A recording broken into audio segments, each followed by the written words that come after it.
I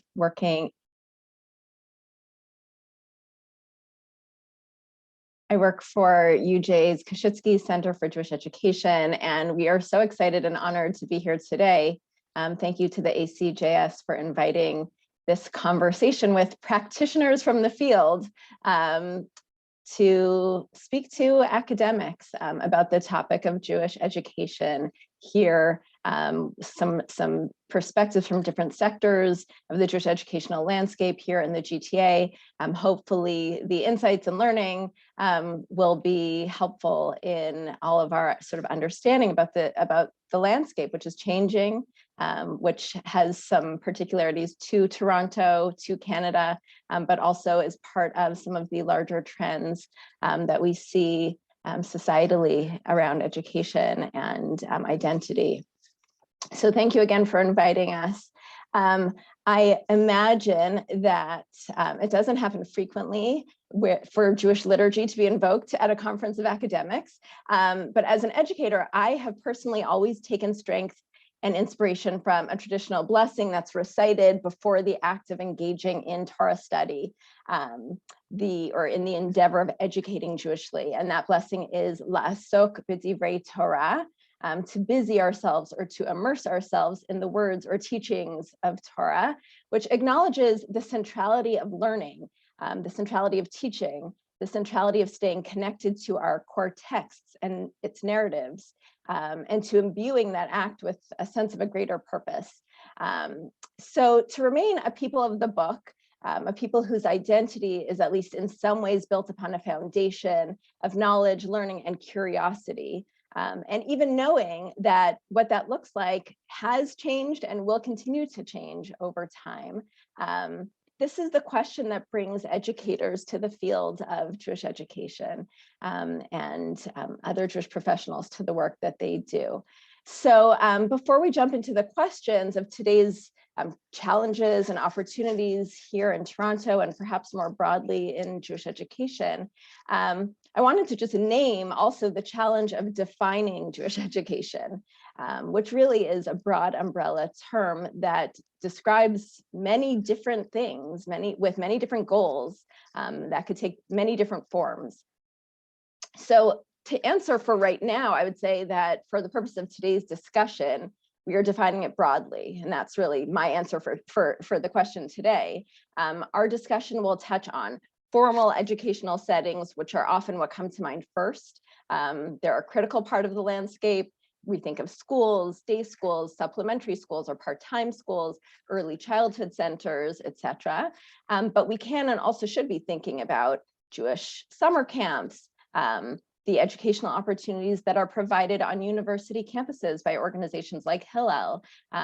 We can't forget the essential role of home as a setting for and a site for Jewish education for families, as well as adult educational opportunities, which are an important part of the landscape. So to inform our discussion today, we have four panelists, four professionals who bring different essential perspectives to the conversation.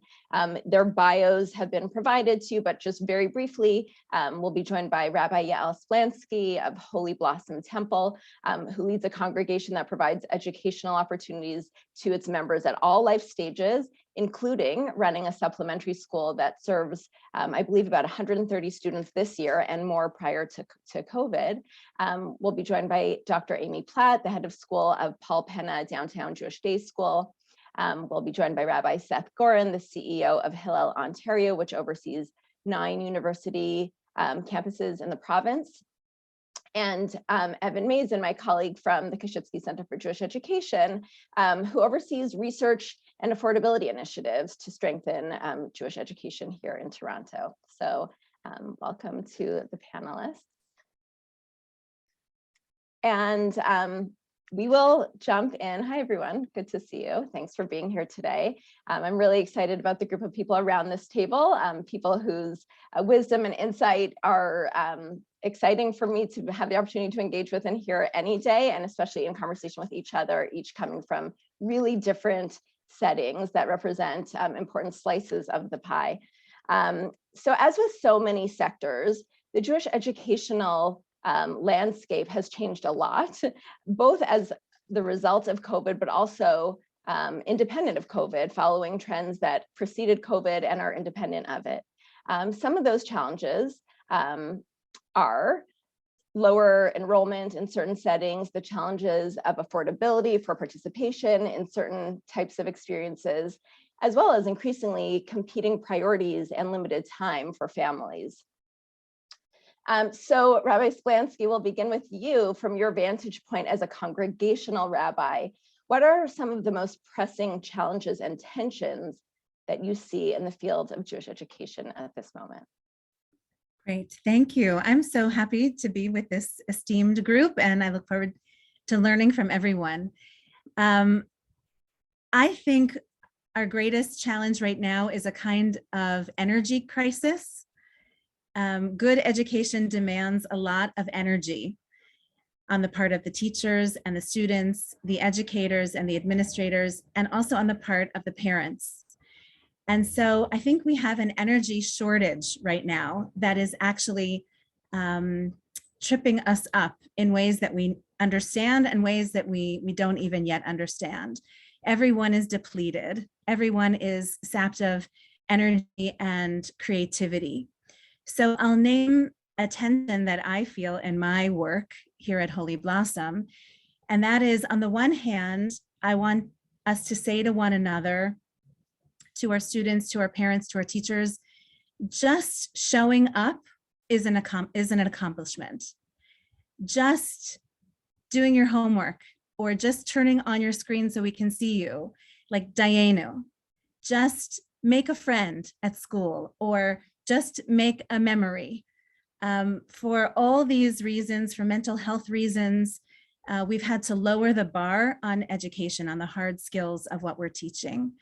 And I want our teachers to know that their number one job is to let their students know that it matters if they show up and that we notice when they don't show up and we follow up and we care.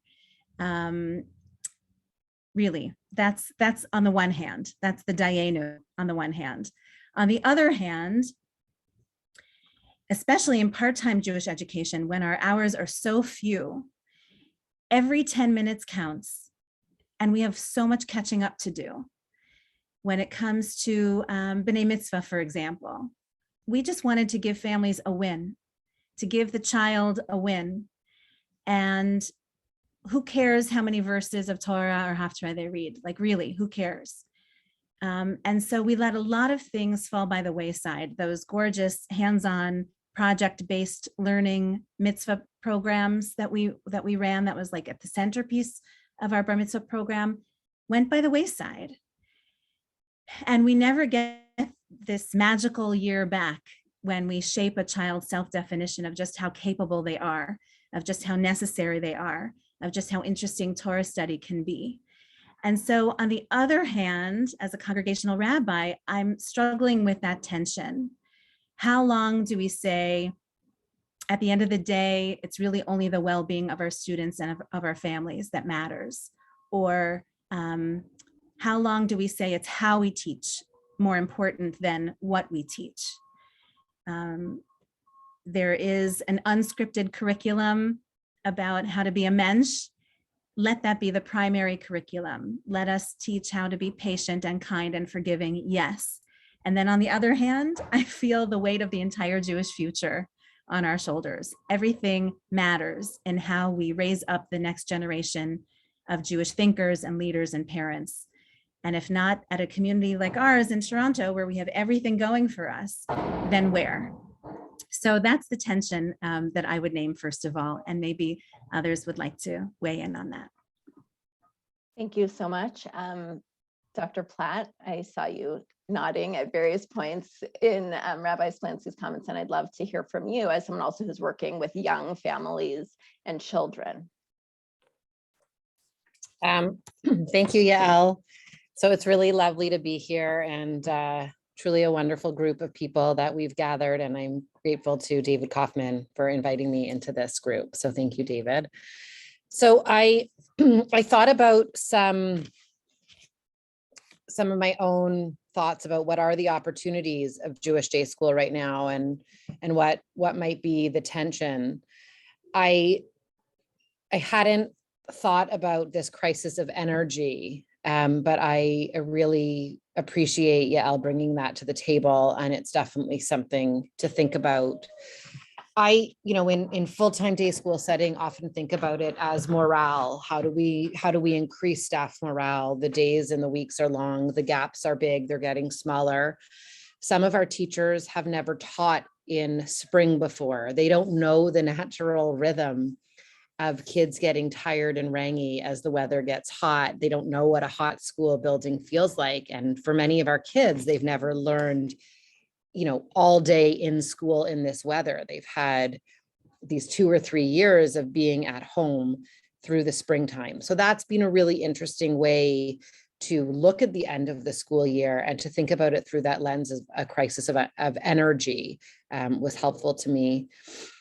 I would agree that there is this huge tension between teaching hard skills, whether or not they're academic skills or Jewish skills, and just attending to true issues of mental health and teaching kids to be a mensch. One of the things I struggle with is, if what we're doing is attending to mental health and teaching kids how to be a mensch, how actually do we spend our time? And what does that time look like in a way that is meaningful to get kids from 8:30 in the morning to 3:45 in the afternoon, having used their time in productive ways, having engaged with others well, having learned something along the way, be it academic or relational, and behave. Because when we go loose with our time, we start to see kids in groups get rangy. And so I feel like there is that tension, that the structure that we often see in more traditional academic settings allows kids to behave in a way that is more manageable within a full school day setting, or as someone who taught in the Holy Blossom senior school, even in the evening setting, right? That time needed to be used well. Opening it up for social time to just make a friend is lovely, but it's too loose for the context of that evening classroom. So I was thinking about what are the opportunities in this interplay of tension between attending to what kids seem to really need right now and ensuring that we prepare them for the future, whether or not it be the future as young adult Jews or the future as students pursuing high school and university careers. And a few things have really come to me. At Paul Penna, we have this, what seems to be this great opportunity of a small yet robust school. Our school is entering its 25th year when we come into the next 22-23 school year. We started with 10 kids, and enrollment should crest above 190 as we go into the next school year. We'll graduate our inaugural grade 8 class from this new middle school project. And we've had an opportunity here to think about, what does education mean as we prepare kids for high school? And what does it mean to prepare kids Jewishly for high school? And the questions I used to ask myself about what do kids need to be prepared for campus life, and I'm so curious to hear Seth talk about that, but how do we educate kids so that they're ready to go on to a multicultural, multi-faith Canadian campus? I'm starting to think about in terms of how do we prepare kids to go to high school as young adult Jews? If they go on to pursue Jewish education, what are the core skills that we need to make sure that we send them there ready to be in a Jewish high school, but ultimately go on to a multicultural university campus? Or if they're going to a high school, presumably a downtown Toronto high school, what are the skills that we need them to have in terms of their own Jewish identity? And in particular, knowledge and conversational skills around difficult topics like Israel and Holocaust to prepare them for what are becoming far more complex high school campuses. And so those are some of the things that I'm seeing sort of as this interplay of tension between challenge and opportunity.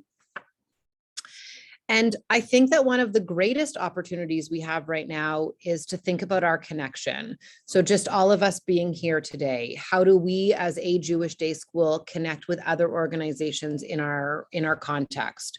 Connect with Hillel. What does that mean for an elementary school and a Hillel to have a relationship together? How do we engage with synagogue beyond our most close-knit place in the world? And what is it that we have to offer from the camaraderie, collegiality, wisdom that we've gained in Toronto, generations trust, life and legacy, like really great things that we're working on in Jewish education in Toronto? And how can we use those skills, that knowledge to help connect us to other schools, other organizations, communities in Ontario and in a Canadian Jewish landscape? So for me, when I think about the future, it's really about growing our Toronto community to perhaps have a reach beyond just Toronto, thinking really critically about how we prepare our kids for high school, not just in terms of excellent academics, but in this context, in terms of Judaic identity and knowledge, and Israel knowledge in particular. And also, what is it that we can do to further build our unique community and engage more kids in Jewish education at this time? Thanks so much, Dr. Platt. So we are starting to merge sort of what would be the first two questions, which is the first was about sort of the challenges and tensions. And Dr. Platt, you started there and also went into opportunities. So Rabbi Splansky, we'll get back to you for the opportunities. I don't want to miss your voice. Let's go right now to Rabbi Gorin. Because I think that, there was a nice entree there into beyond the day school, the elementary school, beyond high school, what you are seeing. I don't want to lose the first part of the question about the challenges. So let's start there and then feel free to transition into opportunities. And one of the reasons I think it's really important for us to name some of the challenges is because in order for us to collectively think about solutions or strategies for strengthening the landscape, I think we have to be eyes wide open about where the pressure and pain points are right now. So we'd love to hear your perspective. Sure, thank you. Thanks for having me here today. I want to pick up on a couple of different things we said earlier. Rabbi Splansky talked about kind of this idea of limited amounts of energy, and it strikes me that it's important to really think about what makes something worthwhile. How do we do basically educational triage? If we only have a certain amount of energy, if we only have a certain amount of time, what does it look like to prioritize certain things? So I think that I think her framing is really helpful. To pick up on a couple of things that Dr. Platt said, I think that there are a couple of different tensions and challenges. I think that there really is the sense of how do we give our learners who are, let's say, high school or younger, how do we give them a strong sense of Jewish identity? And how do we prepare them for potential adversity once they reach campus without terrifying them?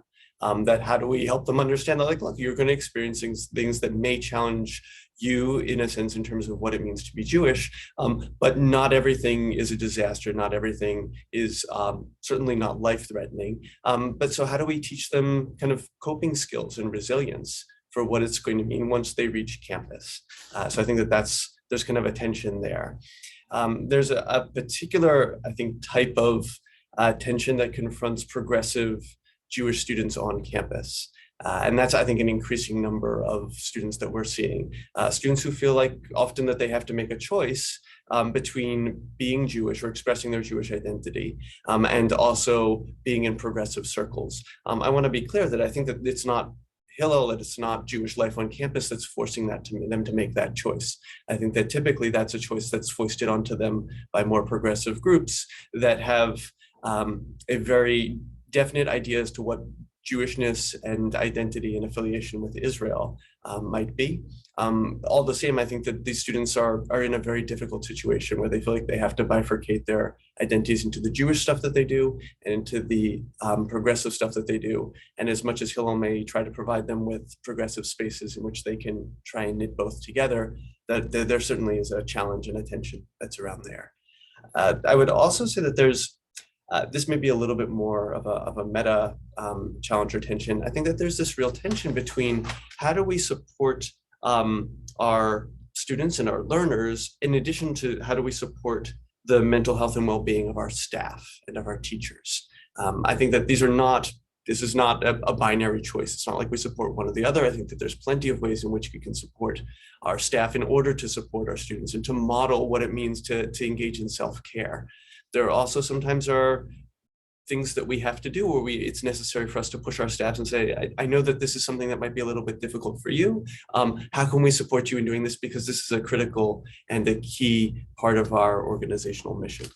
So I think that those are some of the challenges and tensions. When I think about opportunities, I think that there's, because people are really struggling in so many different ways, whether it's professionally, whether it's personally, there are opportunities for Jewish organizations to really lean into that. But to a certain extent, I think this is what we were made for. This is exactly the moment when Jewish organizations, whether on campus or synagogues or day schools, can demonstrate the value we bring to people's lives in terms of supporting them, whether it's people who feel that they've missed all of these internship or professional opportunities and are looking for professional connections that they otherwise would have made, whether it's people who have had a hard time finding community over the past 2 years. That these are things that we can provide people with. And I think that that's a really wonderful opportunity to provide a Jewish way of looking at those issues. So the other thing that I would say is that we have an increasingly diverse Jewish community, and I think that the Jewish community is increasingly aware of that diversity to the extent that we all can be focused on what does diversity, equity, and inclusion mean in a Jewish context. I think that there's real value to that. Hillel sees as its mission to what is it? I think it's that to ensure that every Jewish student makes an enduring commitment to Jewish life, learning, and Israel. So if we're going to be really engaging every Jewish student in that way, that means that we have to take diversity, equity, and inclusion seriously. And it's not just about making sure that we have programs for people who may have more marginalized identities. I think that it's also about educating people who have more dominant identities, who are already comfortable in our communities, about what they themselves can be doing to make Jewish communities more diverse, more inclusive, and more reflective of the demographics in the community as a whole.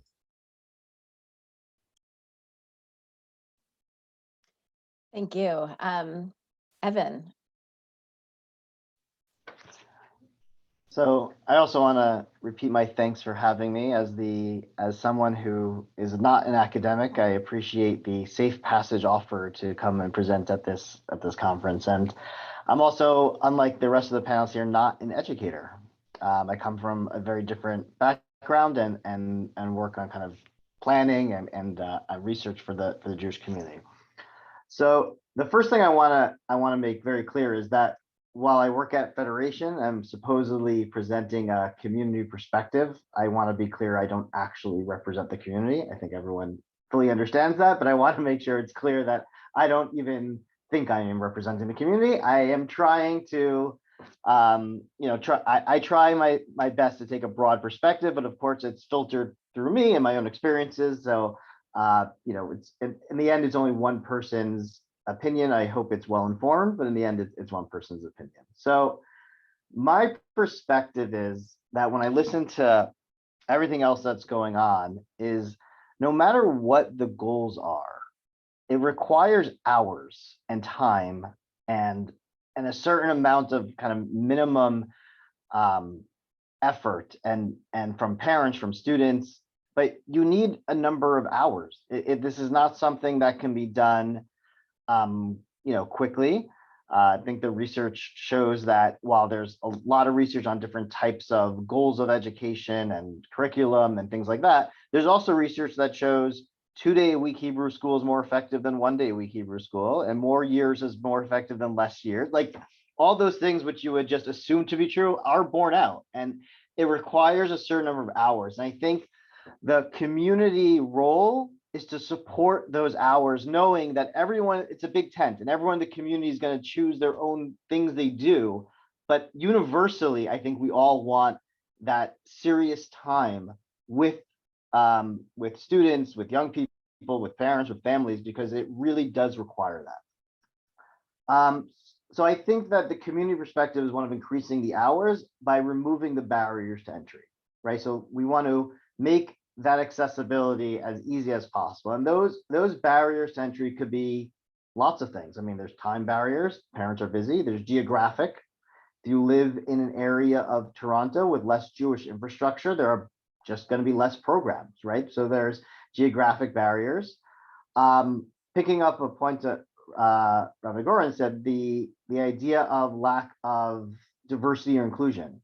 So that's another barrier to full participation. And while yes, there might be individual programs, are you able to fully participate in the same depth and way you want to if you don't necessarily feel included in these majority spaces, let's say.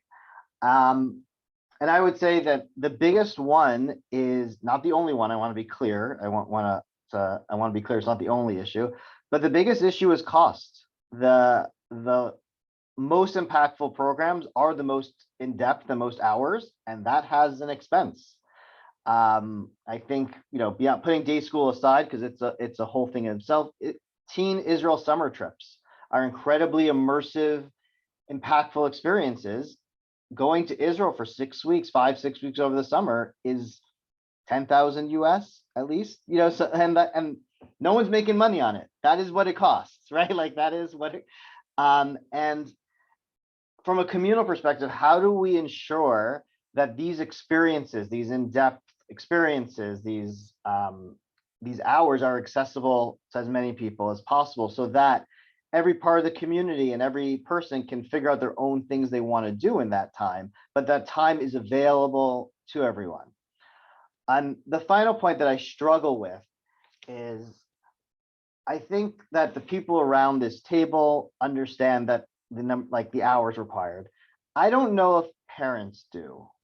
I don't know if the average parent, no matter what level of kind of Jewish competency they want their kid to reach, if they truly understand what would be required. And I, had an actual conversation where someone was talking about they want their child to, know how to participate in a Seder and lead a Seder when they're an adult. And that, yes, as an adult, you can learn on your own. There's YouTube, you can read books, but that takes some time. It takes some time. It takes years of, going through the motions until that sinks in. And I'm not sure every parent understands the level of commitment that they really need to have in order to reach, no matter, whatever their educational goals for their children are.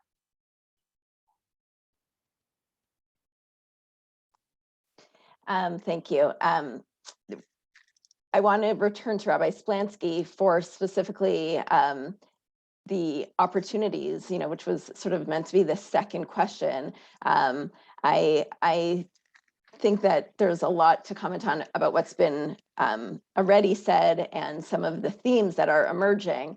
But Rabbi Splansky, why don't you respond to that? To respond to what we've heard? To the opportunities, sorry, the question of what are the opportunities, yeah. Sure, yeah, so maybe I'll just name a challenge that has given way to an opportunity that we didn't expect, that came our way because of a challenge. So another challenge that we've seen are that habits and patterns have slipped or broken altogether. And it's easy. It's so easy for habits and patterns in education and prioritizing education to slide. And it's so hard to build them back up again. So one example is that when Jewish summer camps were shut down for one summer, some for two, but most for one, what we forget is that isn't just one summer missed. That's 2 years that children don't have informal camp education. And in the life of a 10-year-old, that's 20% of their lifetime. So the gap that's created by just missing those 3.5 weeks is actually enormous. So how to get the parents back in the pattern of making summer camp a priority, as an example. It's a hard go in some circles for all the reasons that Evan named. During the 2 years of pandemic, parents had to make a lot of hard choices about how to conserve, what to let go. And Jewish education for many was one of the things to slip. Sometimes it slipped for 1 year, sometimes it slipped for 2. And now we'll see going into the fall what enrollment looks like. after a year or two, it's really hard for families to reset and to say to themselves, now we're going to make this a priority again. And there's the psychological, emotional piece that trips them up, right? They're embarrassed, or they assume that their kids will never be able to catch up, or God forbid, they assume that we who run the schools won't be welcoming for the families, for the children who have had to step away for some time. So one of the opportunities that has opened up for us is we recognize the break in these patterns. And so now we've shifted away when it comes to Hebrew education in particular, we've shifted away from a graded school model to more like an old-fashioned schoolhouse model, where your age and your grade matter less, and the pace of your learning is set by your own individual motivation and God-given talent for Hebrew studies. So one student can advance through the curriculum more quickly than another, and you can join in the middle of the year or in the middle of the winter, and we'll be okay. You'll find your way. And so I think that opens up a great opportunity for us. And then there's the communications challenge that comes with it. How do we let parents know? How do we help students to understand that you can come as you are and it will really be okay, and it's not too late, and we are behind you, and we've got you, and we're with you. That's just one example of an opportunity that has opened up, switching up the educational paradigms.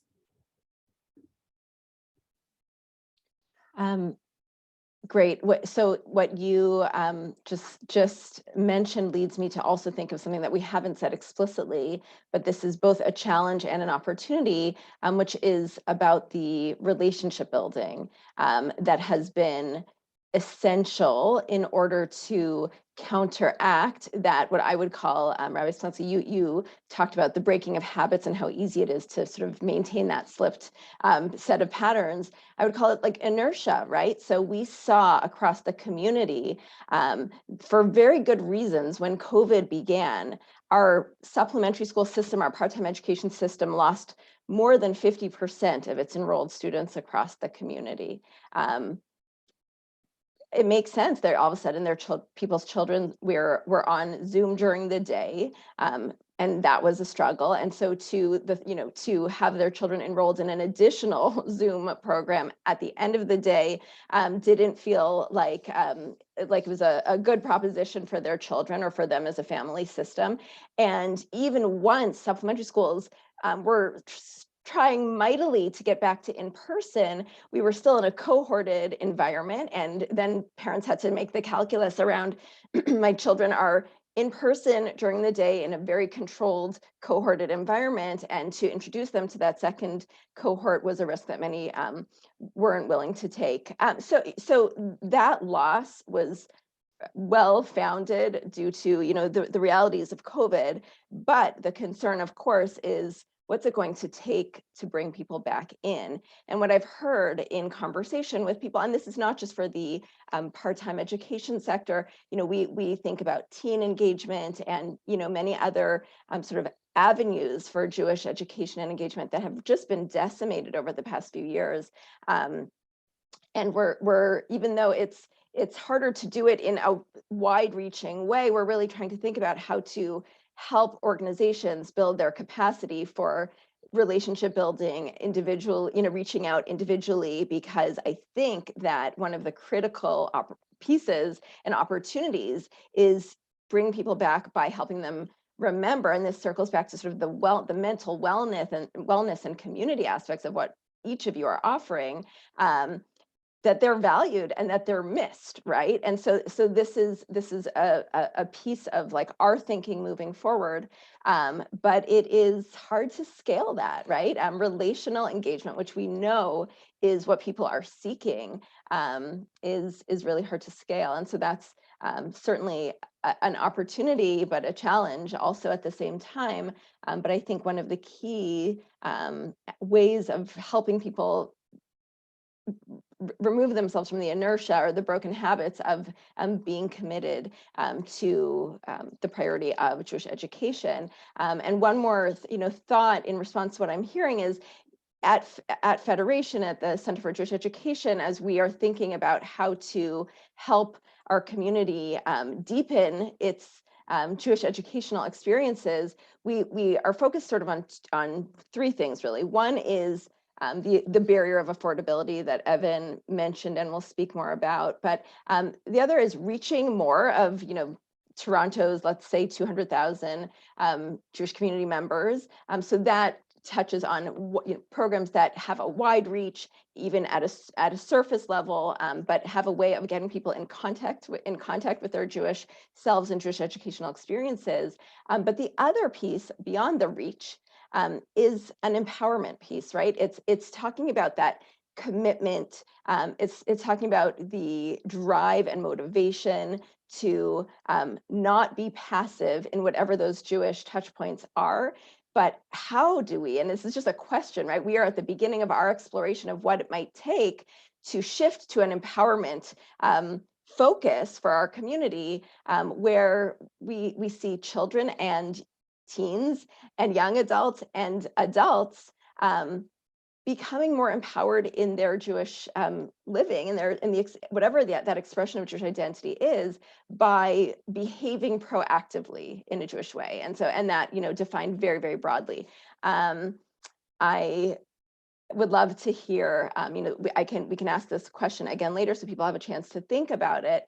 But what that might look like in your own settings to sort of push forward a model of not just surface engagement, but empowerment, and how we can do that together. And I think that leads to a great question, which is the next question, which is, what is the community's role in supporting the flourishing of Jewish education?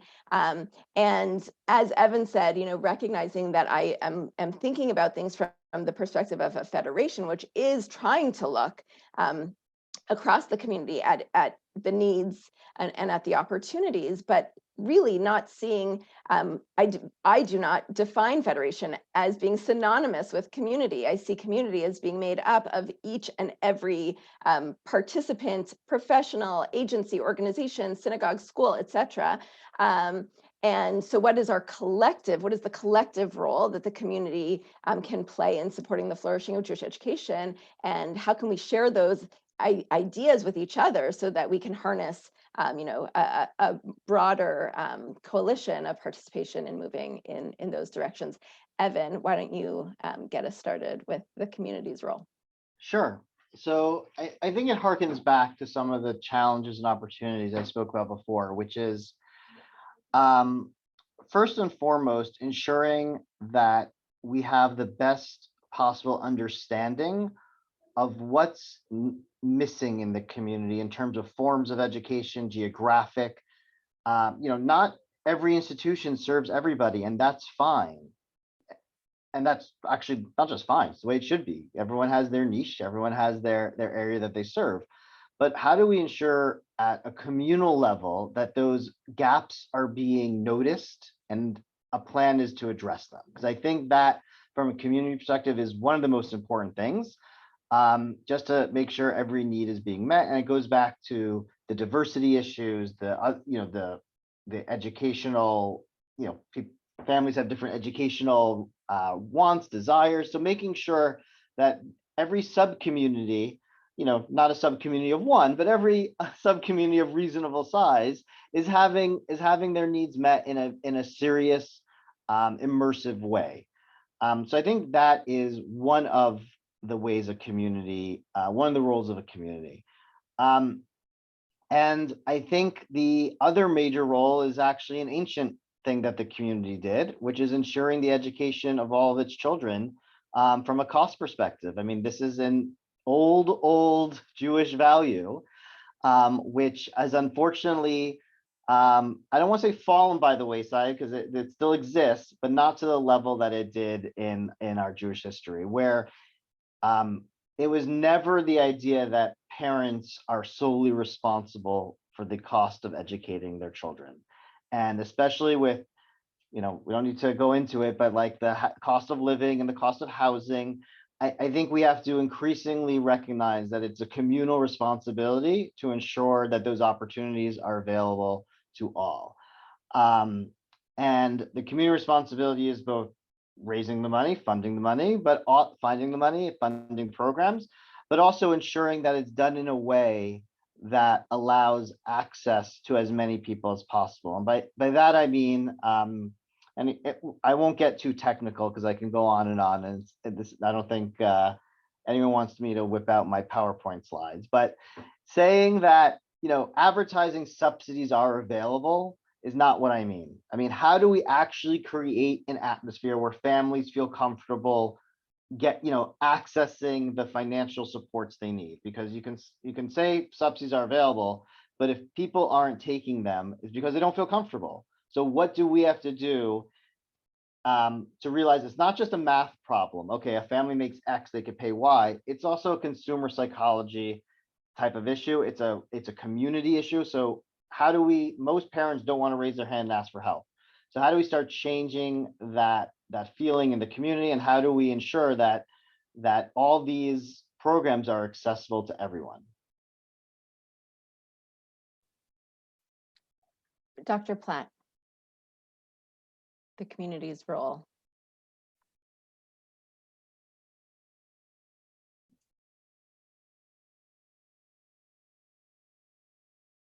You're muted. Sorry, just unmute yourself. Thank you. The question is, what's the community and who's the community? And so I think if we define community as, UJA Federation and whatever that umbrella organization is in other places, I think traditionally the community's role has been defined as the givers of subsidy and people who had the ability to create access for more people to Jewish education in a way that sometimes felt limited, stories from the past of experiences that were humiliating, really hard ways that people engaged with community in order to access their Jewish education. And I think to Evan's point, it created a culture where people were less inclined to ask or less inclined to accept the offer. I think we've redefined community and redefined the role of organized community in our day schools over the last number of years in the multi-pronged approach to subsidy. So as a day school professional, I know that subsidy is available to many of our families in different ways. The traditional, what we call the JCAP subsidy for families whose income is below a certain level, the development of the Generations Trust to allow for subsidies for middle income families. And what's really exciting, thinking about tensions, challenges, and now the community's role, is some work next year at what it looks like to support schools who are proactively engaging with what I call late entry to day school. So what does it look like when we move kids from public school to day school in grade 5? And to me, that speaks to this issue of engaging more families who are choosing Jewish day school late, perhaps because of opportunities created from a crisis in public education that's really been amplified through pandemic. Perhaps because there's this new sense of a renaissance in day schools and an emerging of community and education that can be found there in a more progressive way. But this idea that the community is recognizing what it looks like to bring day school kids in. Thank you, honey. Toys for my office. What it looks like to bring kids into school later and how they can support us in making that accessible to kids. I think the other idea around community is really what it means when tables like this get together, and what is the community that we create for ourselves to strengthen each other and ourselves when we come together. So what are the synergies that can be created when Hillel engages with other stakeholders in the community? What are the synergies that can be created when synagogues and day schools find partnerships together? And how do we create wider community? How do we expand from our students, faculty, parents, and grandparents to think about other people who have great interests in Jewish education? And how can we be strengthened by a relationship with other organizations within our geographic community? And how can those organizations be strengthened by us? When I think about our school in particular and our values around Tikkun Olam, I think the way we've engaged with the issue of homelessness has been a way we've engaged with greater community that I think has brought strength and knowledge to our students and also has made an impact on the wider community. So when we engaged with a Purim food drive, half of our food went to Jewish Family Child, half of our food went to the Fort York Food Bank on College. Our kids packed up their backpacks, they walked down to college, they delivered the food. They made a real impact and they learned something.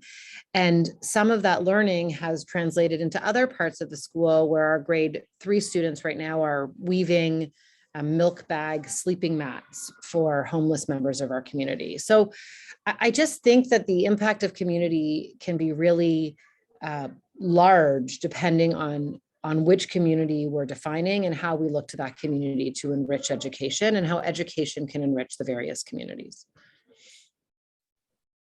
Thank you. Rabbi Goren. Yeah, so a couple of different things. I think that when we think about community, I think this is something that Dr. Platt touched on. The idea that there's different types of community. There's community kind of at the biggest level, the top level. And then each of us has our own micro community and that we're members of multiple communities. And so I think that there's a question of which community are we talking about and what role should that community play? And just to give really positive recognition. So I have an 11-year-old who actually goes to Dr. Platt's school. And we arrived in Toronto 4.5 years ago. And the community that we found at Paul Penna, I sound like I'm doing an advertisement, but in all seriousness, the community that we found there was so warm and welcoming that it made us feel like we were a part of a bigger community in a way that I don't know would have felt possible had we been elsewhere, or had we not chosen to affiliate with a Jewish day school. So I want to recognize the fact that a micro community can make people feel like they are part of a bigger community, even if we tend not to go north of Bloor, which I'm a little embarrassed by, but that's a separate conversation. So I kind of want to just kind of say that when we're talking about what's community role, it depends on which community that we're talking about. If we're talking about kind of the bigger community, I see I think two roles beyond what's already been mentioned. One is about supporting educational transitions and handoffs. That I think it's these moments of pivot, these moments of transition, that there's the strongest likelihood that someone is going to fall through the cracks. That whether it's going from from a more junior day school to high school, going from high school to university for those who are going to university or college, and what happens after people are graduating from their undergraduate institution. That it's at these moments that I think that kind of the overarching community can ensure that there is the most effective handoff as possible, so that fewer people kind of get lost between the cracks. I think that can be really tough. I think that it requires a lot of individual attention. It requires people to know who their constituents are, to know what their interests are. That it's not just enough to say, well, here's something that fits the new age demographic that you happen to be graduating into. It requires us to say okay, well, this is who you are. These are your interests. This is the type of community that you're looking for. And therefore, this is the right place for us to connect you to, which I think otherwise it comes across as, I think, ham-handed and kind of possibly lacking in integrity. So I think that to the extent that the big community can support educational transitions, I think that that's really important. I think also something that's really helpful is for the community to convene educators. For those of us who are doing Jewish education in any kind of way, whether it's scholarship or whether it's kind of more hands-on in the classroom practice. I think that convening people across divisions that people might ordinarily fall into naturally and comfortably is really helpful. There's a lot that we can learn from each other. There's a lot that we can gain just from being in conversation with each other and for having relationships in place so that if something comes up, we have people that we can turn to, people that we can continue those conversations with. So I think of those as being the various communities, the role that they can play in supporting Jewish education. Thank you. I'm going to pass it to Rabbi Splansky. Before I do, I just want to comment on two things. One is what you described about the handoffs. We think of as the Jewish journey, as making sure that a person's Jewish education isn't just about one institution, but it's about, moving from one stage of life in a supported educational environment to the next. And I think that's something, that's an area we have a lot of room to grow in. And I certainly don't think we're going to be able to come up with a solution on our own. It's going to take convenings and conversations with people from different different sectors, different parts of the community to think about that together and how we can collectively strengthen that aspect of the journeyhood of our community members in terms of their Jewish educational experiences. And one other piece is around the convenings that you talked about. So I do see part of our role as convening, and we call them communities of practice, where we do try to convene groups of practitioners. So we convene, the directors or principals of the supplementary schools together about once a month to have conversations across 35 different institutions across the community, similarly with day schools and camp directors and assistant directors, et cetera. But we can and should do more. It's one of the sort of, I think, not sexy things that we do as a federation. It doesn't, it's conversations, it's case studies together. It's bringing in outside experts to inform and strengthen the capacity of those practitioners together. I think it's really valuable, and I think we should be shining more light on that work. And I think that there are other groups of stakeholders and educators that certainly would benefit from those kinds of conversations. So that's something I'm going to be thinking about in light of your comments. So thank you for that. Rabbi Splansky, on the community and its role. Yeah, so I don't want to go too dark, but I'm going to name something that I think is true after 2 years of pandemic, and that is about the real loneliness. And a lot of folks have retreated in ways that are unhealthy for them as individuals, and certainly unhealthy for us as communities. And so the old paradigms of, we're going to market the heck out of our school or our Hillel or whatever it is, and hope that they'll come, or even we're going to give you a freebie or a break or a deal, none of that's going to help this new problem that we have.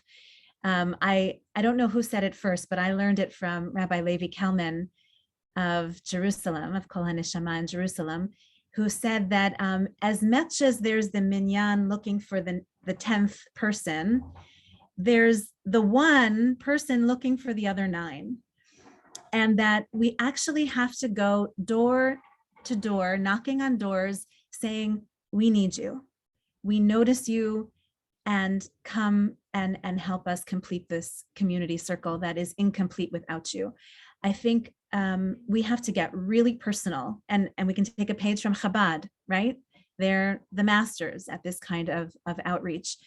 Parents with young children really suffered during the pandemic when they were trying to still work and had these bouncy kids that they could not even accept help from the outside, right? At Holy Blossom, we had these fantastic teenagers who would want nothing more than to be babysitters and camp counselors in the backyard. And even that couldn't happen when we were so fearful. So parents, if they didn't know it already, that it takes a village to raise a child, they know it now. And so we have to almost physically take them by the hand. My morning meeting with my staff this morning was about this. To say, let us be your village. We can help you raise this Jewish child. And we have common values, and we'll reinforce the messages that you are giving at home, and we can be a home away from home for your children. I think it's just that personal and just that urgent. Thank you. We're going to do probably one more formal question, and then I'm going to ask panelists to share sort of a final thought. Before we switch to the Q&A, I do want to welcome questions from the floor for the last half hour of our time, so from about 12 to 12:30. I'm really curious to hear what our listeners who are academics are experiencing from this conversation, taking away from it. So the next question is actually about that, and I'm going to ask Rabbi Goren to speak first as someone who's very proximate to an academic setting. What can teachers and education experts in the field have to offer scholars of education in Canada, and vice versa, right? What is the interplay there? What are the potential synergies and opportunities there? So let's start with you, Rabbi Goren, and then if anyone else would like to respond to that question as well, we will. And then let's turn to some sort of closing thoughts, thinking about the future, and then some questions and answers.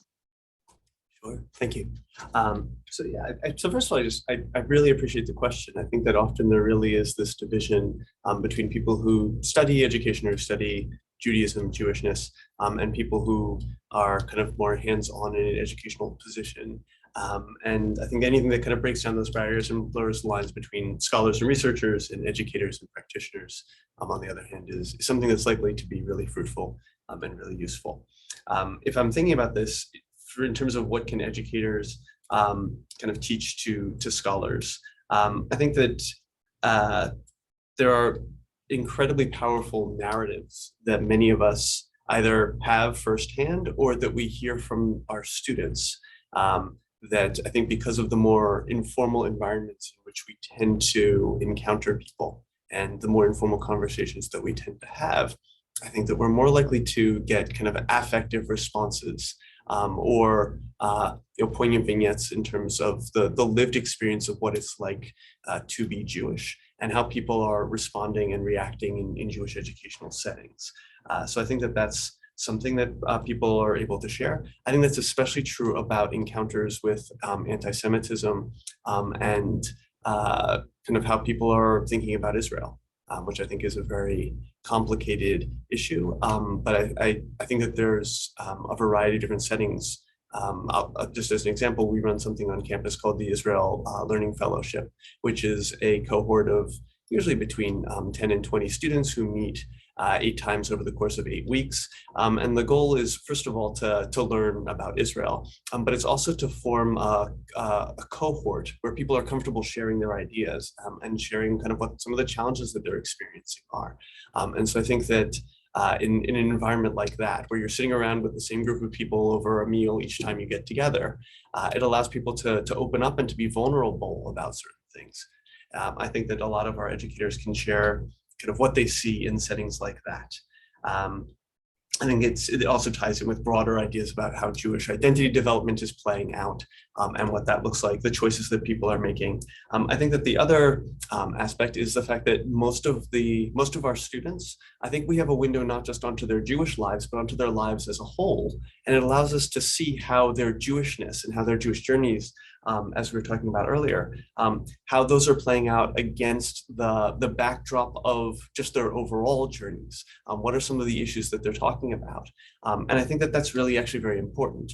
It strikes me as being important because when we think about, if we see anti-Semitism as being a stressor that people are encountering, and we see that in isolation, as if it's something different from everything else, and we try and segregate it from whether it's kind of professional opportunities, whether it's loneliness, as Rabbi Splansky was talking about, whether it's mental health issues, whether it's academic struggles. If we see it as kind of its own thing, I think that we're missing the big picture. And I think that a lot of educators have a sense as to who our students are as whole people and how Jewish education and Jewish identity fit into that holistic idea as to who a person is.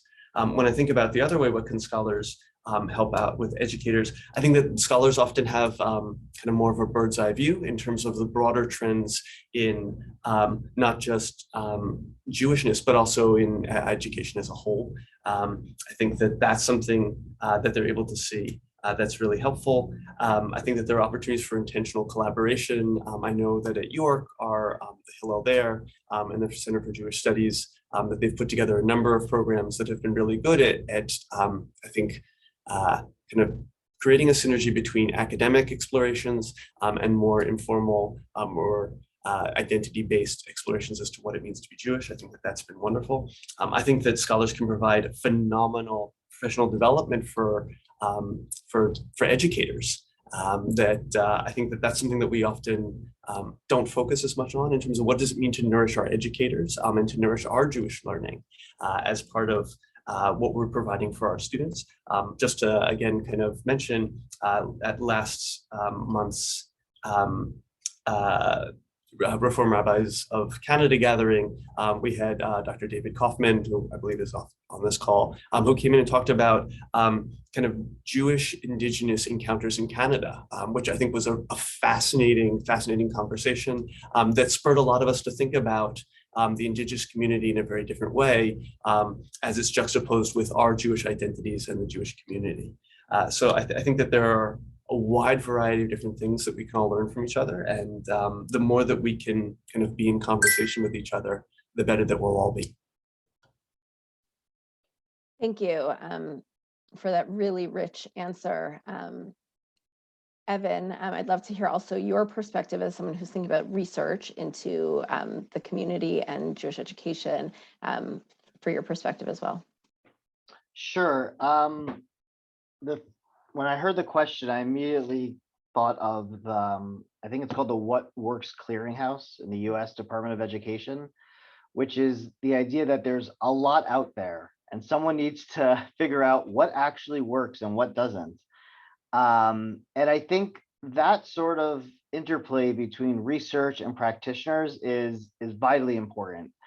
I think educators on the ground have a gut feeling, which is more often than not right or on the right track, but being able to marry that with true research from the field to show what works well, I think would be incredibly helpful to everyone. And I would say ensuring it's both ways, right? So it's not just scholars coming up and saying, here's what works, but it's actually educators who have the opportunity to help craft some of the questions to figure out, we're trying to do a certain thing. How can we discover what works or put us on the right track?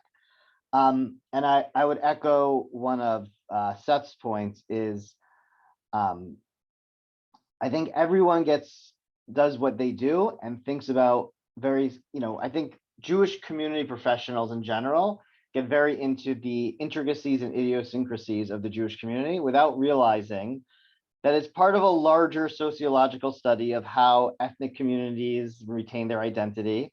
And we can sometimes take a page from the academics in the field to understand what's out there, what can we learn, what sorts of things are in the general research world in the community about some of the same topics. Because as unique and idiosyncratic as we are, I think that there are commonalities to lots of other cultures and ethnicities and similar questions. So those two things I think would be a very helpful connection between practitioners and scholars in the field. Great. I'm mindful of time. We have about 10 minutes before shifting into Q&A. I would love to, hear a last thought, not last because we'll be in conversation with people who are listening to this roundtable, but about sort of each of your sort of expansive view of Jewish education for your own institution or for the community, recognizing that one topic that was sort of touched on early on for sure by Rabbi Splansky and by Dr. Platt that we haven't returned to, and you may, but you don't need to touch on this in your answer, is that tension between the skills, right, the knowledge and the hard info that requires time. And that, is in tension with many of the other pressing needs. And, where do we do that? How do we cultivate that? And certainly, in my vision for a more empowered Jewish community, there has to be some of that as a foundational basis. So that's something that I'm thinking about. Would love to hear your thoughts to sort of close your contributions to this part of the session. Rabbi Splansky, will you please start us off? Thank you. Sure.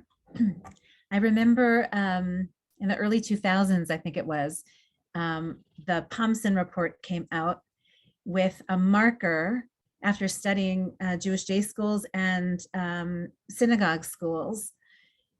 One of the markers of successful Jewish education, a quantifiable marker, was how long do the parents linger at drop off and pick up?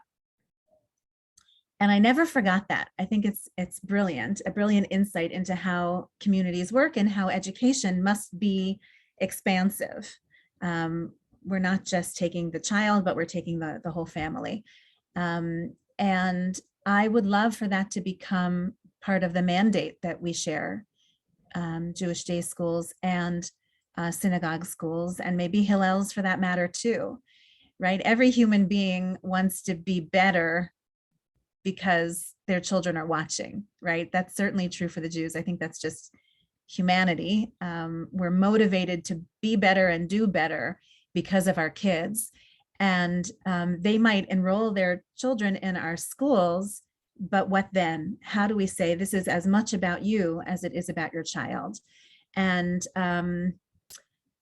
I know time and resources and energy are all limited, and yet I don't think we can give up on that working definition of Jewish education. I think it does need to be expansive to include parents and even grandparents for that matter, and introduce this expectation, a community expectation of lifelong learning. And that gets back to the good question that you asked, Yael, about engagement. And I do think we need to be less shy about building in expectations. And the language that we're introducing at Holy Blossom is about a covenant of belonging, a brit of belonging. And what does it mean to belong to this community? It's not just, filling out a form and writing a check. There are actually other expectations that we have of you. Are they, we don't require, we say let's inspire rather than require, but let it be known that we have expectations and hopes. That's the language of mitzvah. There's nothing wrong with naming it. Beautiful. I love that. Thank you so much, Dr. Platt. Thank you. So I guess, in thinking about an expansive vision of education and weaving it together with this idea of community, the responsibility of the community and the responsibility of us to the community, I like very much what Yael said about who are all the people impacted by this one child's Jewish education.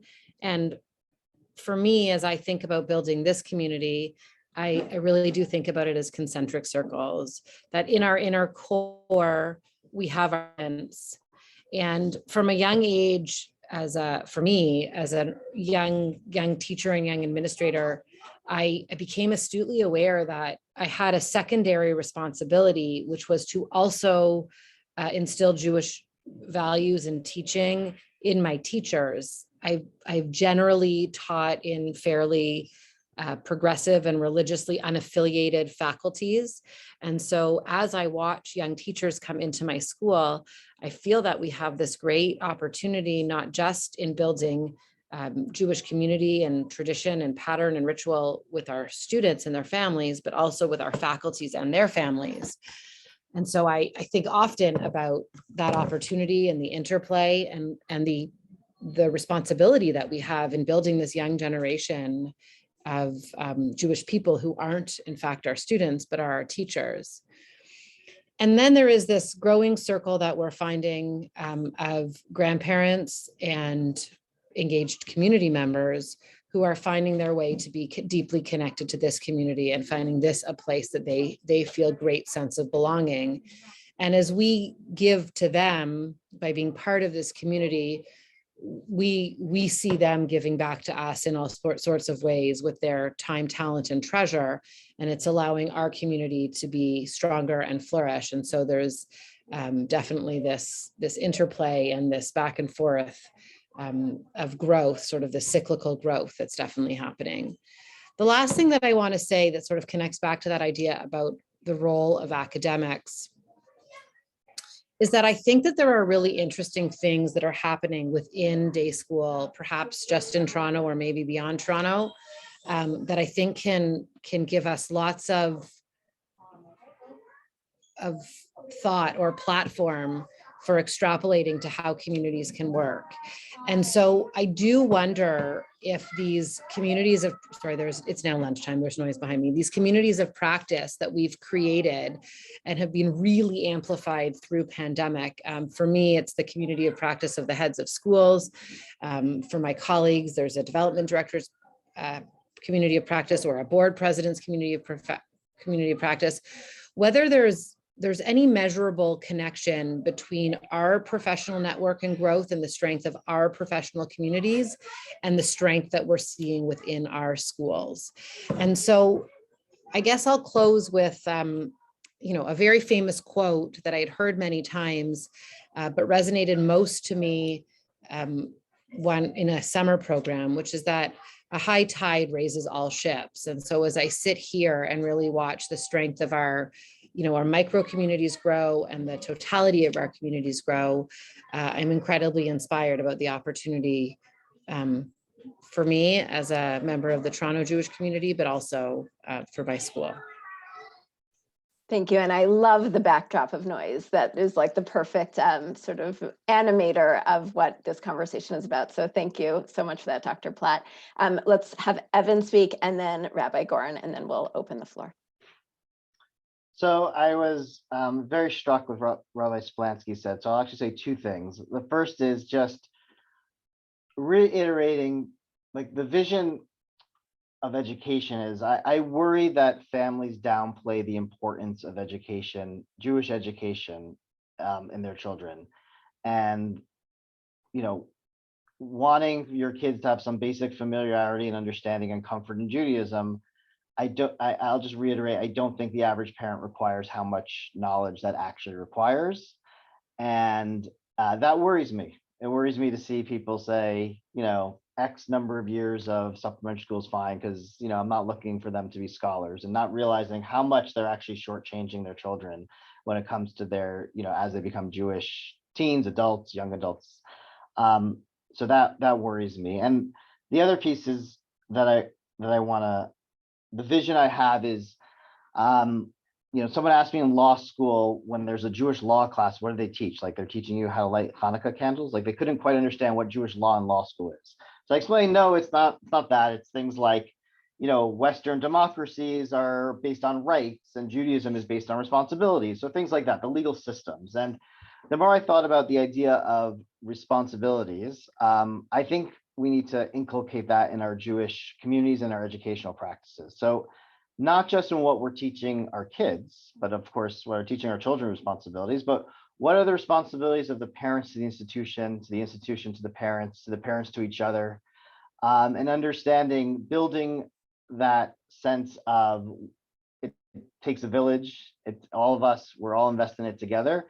That's a vision of the future that really resonates with me, and hopefully something that can be built. Dr. Goren, Rabbi Goren, go ahead. So I think that I think other people have articulated things beautifully. I think the only thing I would maybe add would be this idea of kind of relevance, the idea of how do we make sure that Jewish learning and Jewish education are relevant. And the vision I would have is of something that is provides Jewish learning and really connects with what is important to people. I think that's something that I would see as being part of it. I agree with kind of the language we're talking about in terms of what does it mean to kind of have a sense of obligation, which is tricky, but I think is important. I would also say that in an era where people are increasingly siloed into kind of echo chambers, and they talk about kind of what is it, epistemic closure, the idea that Jewish learning and Jewish education provides people with a sense of Klal Yisrael, a sense of Jewish pluralism, the idea that you're not just part of the people who agree with you, but that you are connected with people you disagree with, and perhaps even especially with people that you disagree with. And so in this kind of increasingly diverse environment, I think a lot of it is about making sure that we maintain those ties, because I think it's really tricky, and in some ways it's really countercultural. So that I also think is really important. Fabulous. Toda rabba to the panelists. You are not off the hook yet. Let's open the floor to questions from the good folks at ACJS who are listening. I see a hand from David, and I don't know if the practice so far at this conference has been for people to unmute themselves and ask. So David, maybe you can shed some light on sort of what the process has been for Yeah, that's questions. what we've been doing. And people Okay, use the great. chat too, but I find it's better to do it so that everyone's actually on the same page and not trying to have two conversations. Wonderful. Anyway, Great. congratulations. This is a really fascinating discussion. And I have so many things to ask questions about, but I was thinking that, I normally don't identify with the moniker of Jewish educator as a university instructor of Jewish studies, but it turns out I am. And it turns out that everyone at the ACJS is as well, whether they're Jewish or not, because they're engaged in the process of educating people about Jewish life and Jewish history and Jewish studies and religion and culture and literature and philosophy and whatever they're doing. My question to the panelists has to do with educating non-Jews. It was a deep assumption that in this panel anyway, that our objects of Jewish education are Jews. And I just want to challenge that, or maybe not challenge it so much as give you guys a prompt to think about. I wonder what's happening. I personally think that it's, as a university educator, the majority of my students are non-Jews, and I've had a kind of reorientation and of sort of thinking about what Jewish studies is for, if it's devoted to non-Jewish learners. I see it as part of a kind of important Jewish community set of our civic duty, and part of a larger battle that the Jewish community is engaged in educating and participating in a world where anti-Semitism is really a really difficult Scrooge. Now, the theory of change with Jewish education is often that we want to strengthen Jews' commitments to their Jewishness, however that's conceived, but it's not really a good theory of change if we're aiming to change sort of society as a whole. It's valuable, but it's not actually connected to the problem of the non-Jews with whom we swim and who actually impact Jewish life in very deep ways. So I wondered if there's stuff happening that we should know about, if your institutions, or perhaps not with your specific institutional hat, but if we're thinking as educators about the vital importance of educating non-Jews. David, do you want to direct the question to any of the specific panelists to begin? I don't want to put anyone on the spot. I just wanted to know if people had thoughts about this already. If you've got anecdotes to share, fine, or just perspectives about its value, whatever. Great. Let's start with Dr. Platt, and then we'll go to Rabbi Goren. So it's a wonderful question. Thank you for asking it, David. And I think about it in two contexts. I think about it in the context of what does it mean for us to educate our non-Jewish faculty about Jewish tradition, law, Jewish education in all sorts of different circumstances. We have non-Jewish, so I probably should close the door. Okay, you know what? Go to Rabbi Goren and then come back to me. I'm just gonna, it's really lunchtime now. So I really appreciate the question. I think it's really important. I appreciate you raising it really directly. A couple different thoughts. First of all, I'm of the school of thought that everyone can have a Jewish journey, whether or not they end up becoming Jewish, whether they have absolutely no intention of being Jewish and just want to learn. And I think that it's really important to honor that. So that would be the first thing. The second thing, if we're thinking about it in a more utilitarian sort of way, I think that actually non-Jews can actually do a far better job than any Jewish educator at supporting and reinforcing Jewish choices. I think that when Jews, whether it's professional Jews, whether it is Jewish peers, say, oh, you should do this Jewish thing, or you should make this Jewish choice, whatever we're defining as Jewish choice, we can come across as biased or self-interested. When someone who's not Jewish suggests something along those lines, I think that there's often this sense of, oh, it actually must be really good if they think it's worthwhile. So I think that the idea of kind of that secondary impact is something to consider as well. I'll say that especially in the case of of how we deal with anti-Semitism, anti-Zionism. That's probably an entire separate conversation. But one of the benefits that we found is that changing how people see the Jewish community or see Jews among non-Jews on campus has a far more powerful impact than helping Jews better articulate what it means to be Jewish, or how they feel about Israel, et cetera, et cetera. And not that I'm conflating the two, but that things along those lines, and that cultivating allies on campus is actually incredibly powerful and really important. On the campus that we have the highest number of Jews is probably up at York, where we estimate there's around 3,500 Jews, Jewish undergraduate students, that is to say. And that's still a small number of students at York. That the more that we can help non-Jews understand Jewish history, Jewish tradition, Jewish culture, I think that the better it will be. And I think it also shows that Jewish tradition has something to teach everyone, that it isn't just limited to a Jewish audience. So I appreciate you raising it, and I agree with you strongly. Back to Dr. Platt and then to Rabbi Splansky. Thank you. So I started by talking about our faculty, and I think a lot of what Rabbi Gorin just said really holds there as to the reasons that we would do this. I think when we engage with our non-Jewish faculty around real issues of Judaism, it helps build allyship, and it also helps them instill important values in the kids. So when I think about, I've had it happen before that we've done professional development on prayer, and non-Jewish teachers have said, well, do I need to go to that session? And the answer always is yes. It's good for you to know what the kids are learning and doing, and that's interesting work for you to do.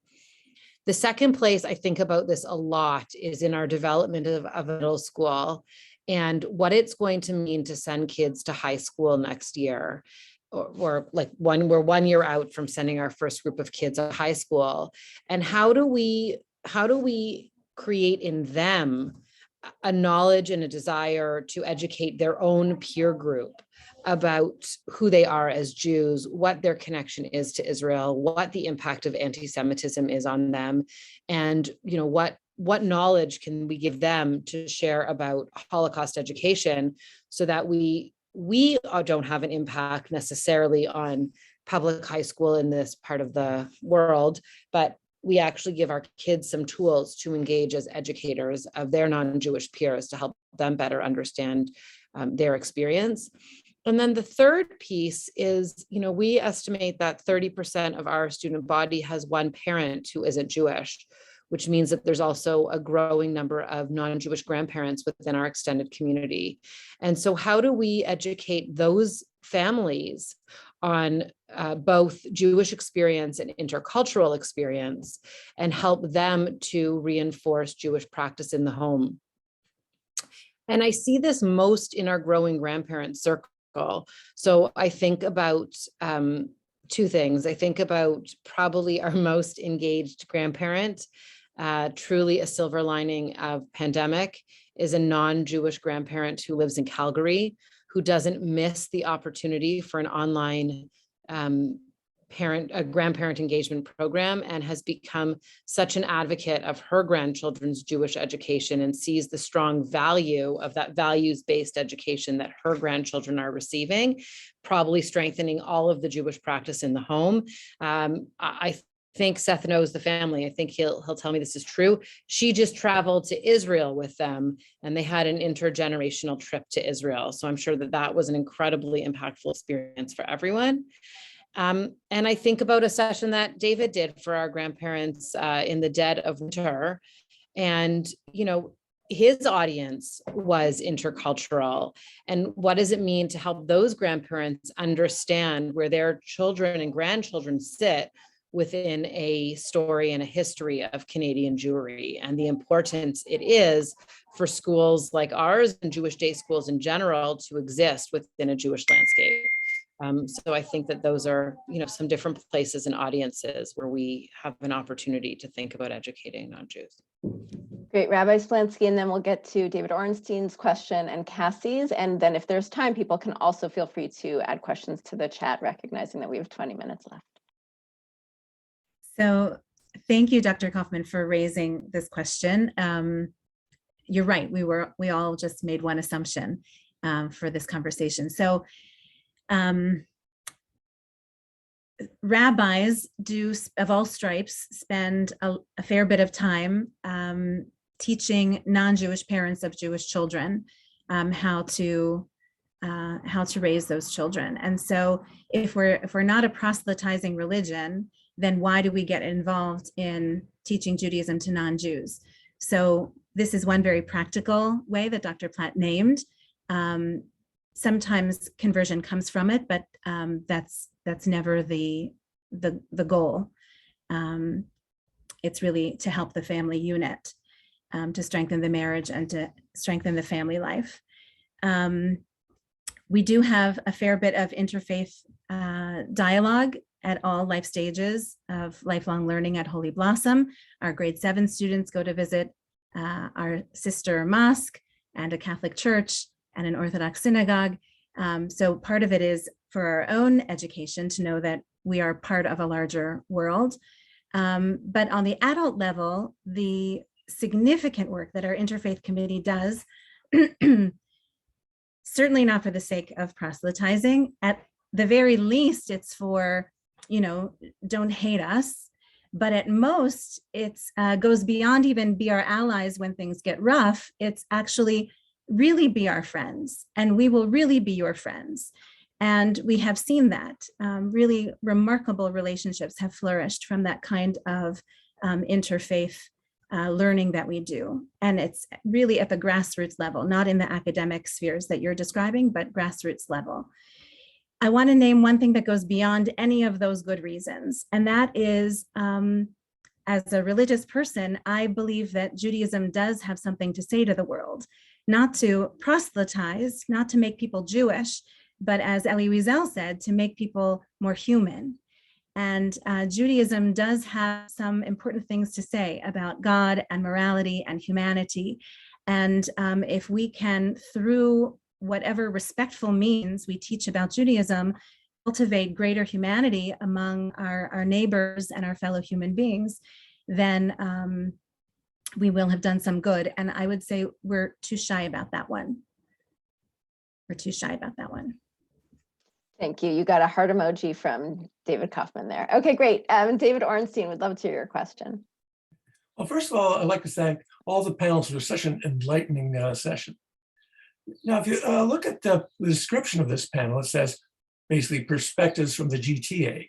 So my question for each panelist is, what if instead you were in a position to give perspectives from the GMA, that is the Greater Montreal area, where there's a major difference, in addition to the different histories of the communities, of major provincial government funding for a great variety of schools that don't fit into the 2 different public school systems, one of which is English.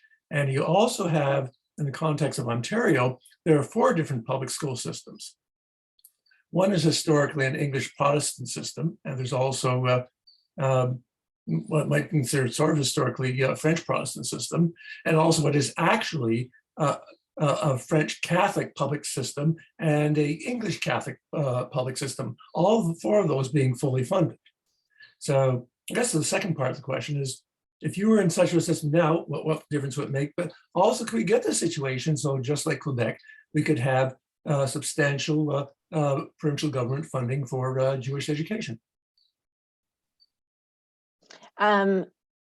It's a great question. I think what would be interesting would be to be in conversation with the practitioners from Montreal to learn from them about the ways it impacts their work and the ability to deliver the educational outcomes that they're trying to deliver, how that frees them up, and if there are any constraints that come from it.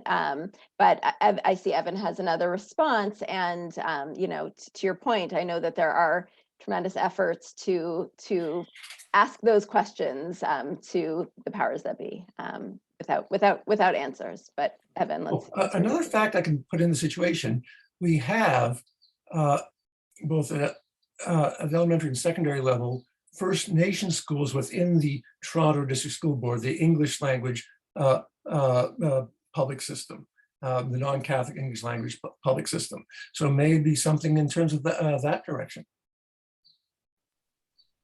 Evan, go ahead. So I'm happy to give the short answer, and it's really a separate panel discussion, but I'm very involved working with lobbyists of all stripes on this. It's not on the horizon in the short, medium, or even long term. Perhaps, generational changes attitudes, but that's what you're talking about. There's no appetite to do this by any government, any party, and I would say the people of Ontario. So I do not believe it's something we should be hanging around, really pushing for, in the sense, because it's just not, it's not politically palatable to do it. So we don't need to get into all the reasons, but that's the short answer to that. In terms of the Montreal stuff, at least from my perspective, I don't know enough about. I think it raises the good point that what we're talking about is very GTA specific. And I do not know enough about Montreal's community to really talk intelligently about it. But I would say that I don't think you can just extrapolate everything we said to Montreal or other cities of Canada or North America. I think that every community is different, and Toronto has many distinguishing characteristics. So I would limit my comments and everything that I said, at least, to my knowledge of the GTA. Dr. Platt.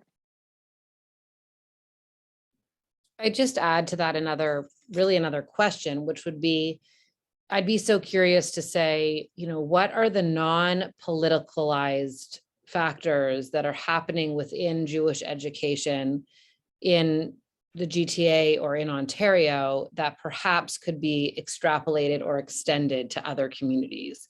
So what stands out for me is this really excellent work we've done forming communities of practice that are authentic and ongoing and have been in conversation for many months and years now, and are rich and have us truly working together.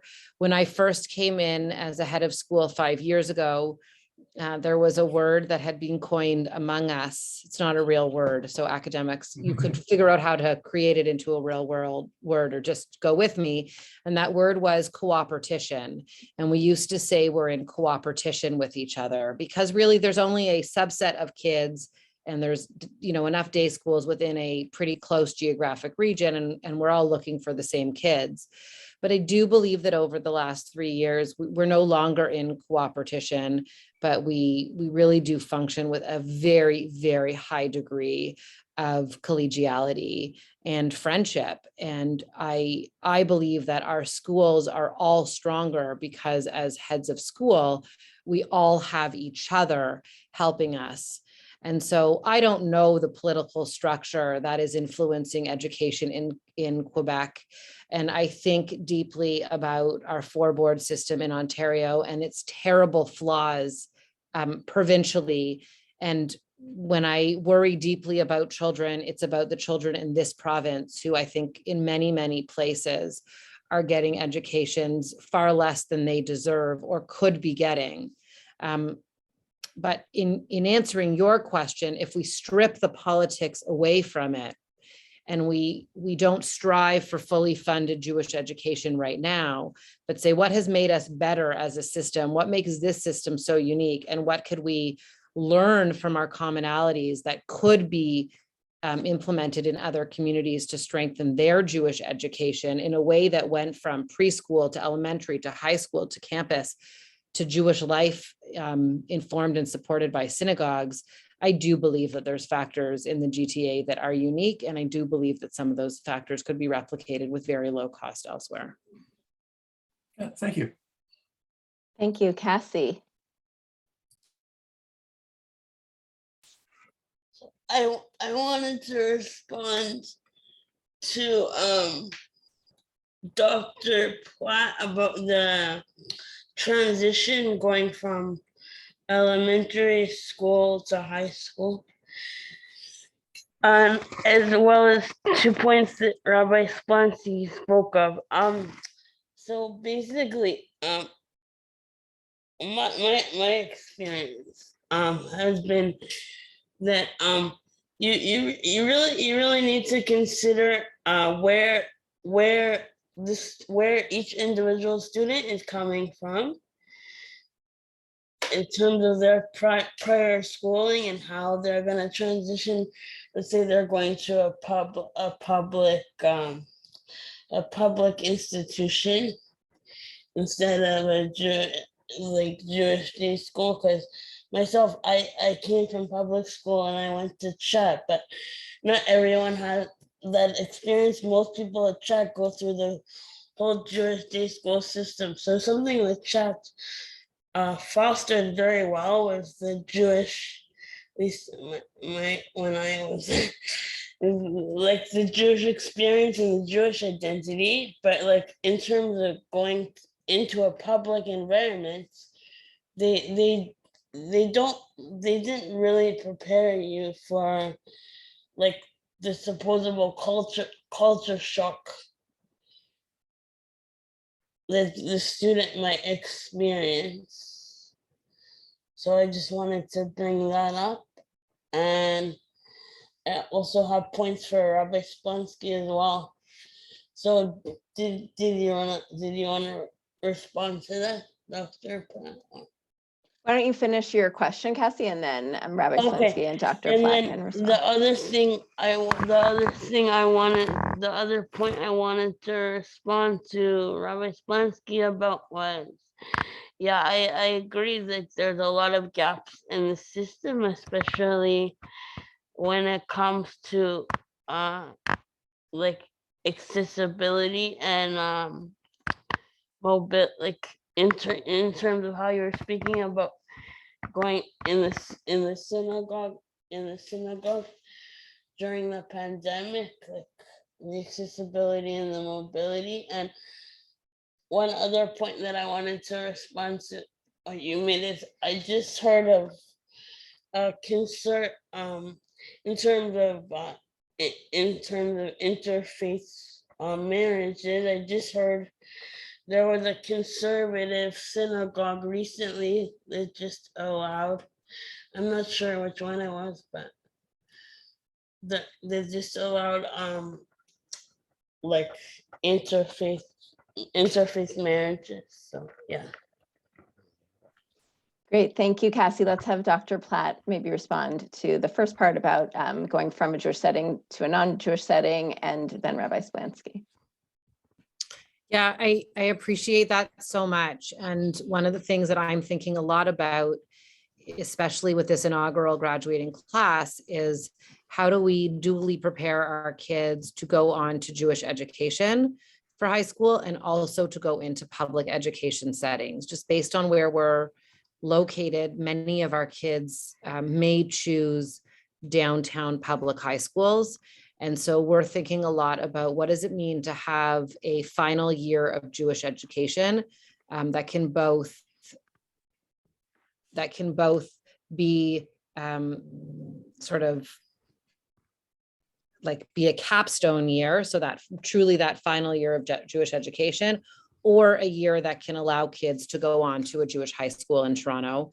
And I would say that one of the things that we're doing that I feel most excited about is a partnership with Rabbi, which is another Jewish educational organization that's shot up in the GTA, and offering our grade 8 students the opportunity to reach ahead and get a grade 10 high school credit in history, which will allow the kids to open up their schedules, but also give our kids who are going on to public education an opportunity to study grade 10 history, Canadian history, with a Jewish lens. And that's something that they wouldn't get in public high school. And so I'm excited that we have 6 or 7 kids who will reach ahead in our grade 8 class and go on to high school, wherever they may go, with that knowledge and credit under their belt. Interesting. I've actually heard of schools in the States that actually allow you to do, one of my friends attended, I think it was public high school in the States, and she attended high school and university at the same, like it was concurring. Great, and then Rabbi That's Splansky, you can respond maybe to some of the accessibility issues and questions that are so important. And then David Kaufman, I think you will be our last question, assuming that's a real hand that's up. Yeah, okay. So first I want to say, if this is the Cassie I think it is, I Yeah. remember your bat mitzvah day. Yeah. It's great to hear your voice. So thank you for raising the matter of accessibility in Jewish education. We didn't talk about it today. I know that educators do care very much about accessibility. One thing that I learned from my sister, who had a stroke a few years ago, is that the pandemic was a great equalizer in many ways when it comes to communal life, because everyone had equal access through the screen. And it, as an able-bodied person, it hadn't occurred to me that way. And she said that this transition now of people gathering again, you know, on snowy, icy days or dark nights, you know, it makes it harder for folks who are differently abled. So I think we do have to ask again a whole new series of questions about accessibility in Jewish education, taking the best of what we learned from the pandemic and integrating it into the in-person communal life that we look forward to embracing as well. So thank you for prompting that. Okay, I also just want to note before David takes us home here that there was a question in the chat for you, Dr. Platt, about whether anyone is studying intercultural, intergenerational programming that you referenced. Yeah, so I'm now in a private chat. Okay, great. We're talking about it. The answer is not yet, but with good people like David Kaufman and Sarah Flicker, who's actually going to be taking over the grandparent group in our midst. I could imagine that we could get the tools if this was truly something that a student wanted to take on. We are in close proximity to U of T and love the idea that this could be a place where interesting research could be done. Always thought about that in terms of education and students, but really, really interested in thinking about that in terms of larger community engagement. Thank you, David. There's a perfect segue for me, actually, because I wanted to put a plug out there for all of you panelists and the 20 whatever other people who are participants here, that we hope to get together a special issue of the journal Canadian Jewish Studies on research on Jewish education in Canada, not GTA specific, of course, but in Canada in general.